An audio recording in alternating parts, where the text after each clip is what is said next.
Hello everyone, welcome to my channel upcoming competition. यहाँ जो हम लोग आज डीबीएमएस का प्रैक्टिस सेट स्टार्ट करेंगे क्योंकि एग्जाम जो नियरेस्ट में है, तो इसीलिए मैं चाहती हूँ कि सारे प्रैक्टिस सेट को जल्दी जल्दी दे दिया जाए और उसके बाद सम इम्पोर्टेंट पॉइंट्स जो भी है उसको करके जो है इसको प्रैक्टिस सेट को इन कर देंगे ताकि आप लोग के लिए सहूलियत रहे और आप लोग भी रिवीजन करके एग्जाम में जा सके। तो अब जो हम लोग डीबीएमएस का क्वेश्चन नंबर 1 प्रैक्टिस सेट 1 से स्टार्ट करते हैं।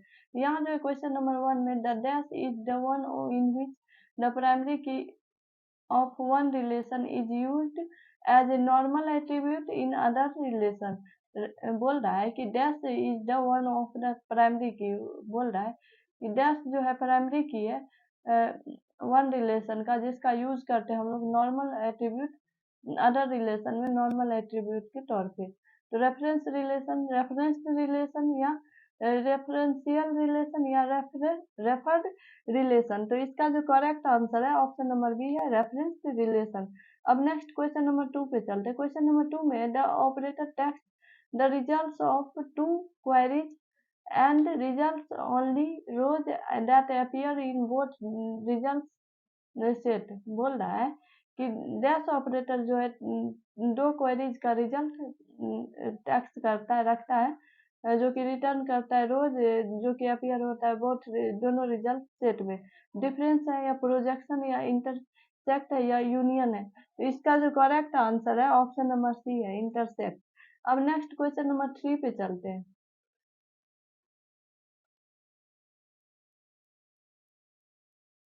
क्वेश्चन नंबर 3 में dash is a pictorial depiction of the schema of a database that shows the relations in the database, their attributes and primary keys and foreign keys।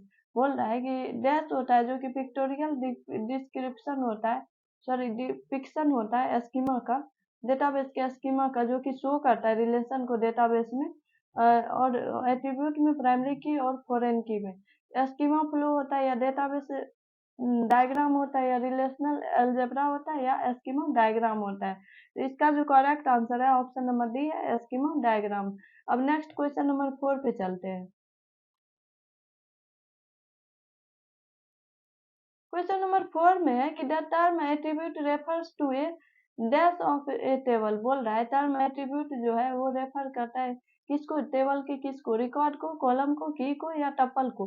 तो इसका जो correct answer है option number B है, column को जो है ये refer करता है। अब नेक्स्ट क्वेश्चन नंबर 5 देखते हैं। क्वेश्चन नंबर 5 में the phrase greater than at least one is represent in SQL bye.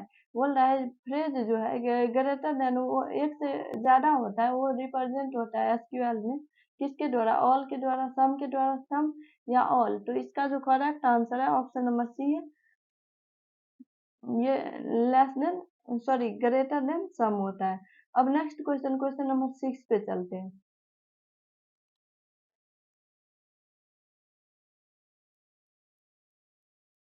Question number 6 में the intersection operator is use to get the dash tuples.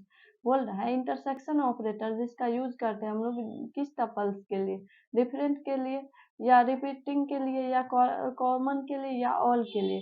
तो इसका जो करेक्ट आंसर है ऑप्शन नंबर सी है, common के लिए जो हम लोग इसका इंटरसेक्शन ऑपरेटर का जो है यूज करते हैं कॉमन टपल्स को पाने के लिए। अब नेक्स्ट क्वेश्चन 7 में है कि if we want to retain all duplicates. बोल रहा है कि अगर हम चाहते हैं ऑल डुप्लीकेट्स को रिटेन करना, तो we must write dash in case of union. हमको लिखना पड़ेगा यूनियन की जगह किसको, तो इंटरसेक्ट सम को या यूनियन सम को या इंटरसेक्ट ऑल को या यूनियन ऑल को। तो इसका जो करेक्ट आंसर है ऑप्शन नंबर डी है, यूनियन ऑल को। अब नेक्स्ट क्वेश्चन पे चलते हैं हम लोग।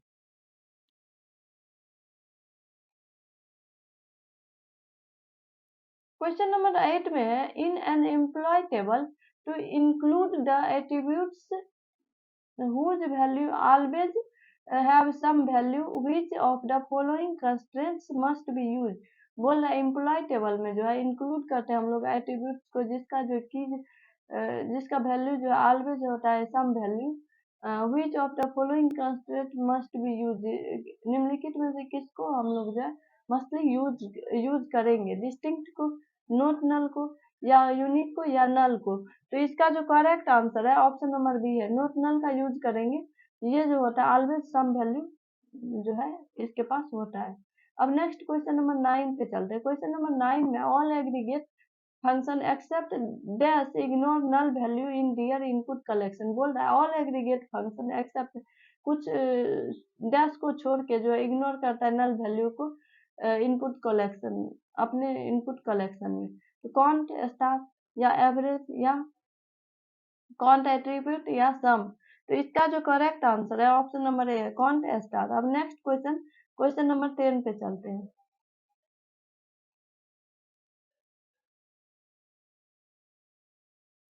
क्वेश्चन नंबर 10 में this query can be replaced by which one of the following.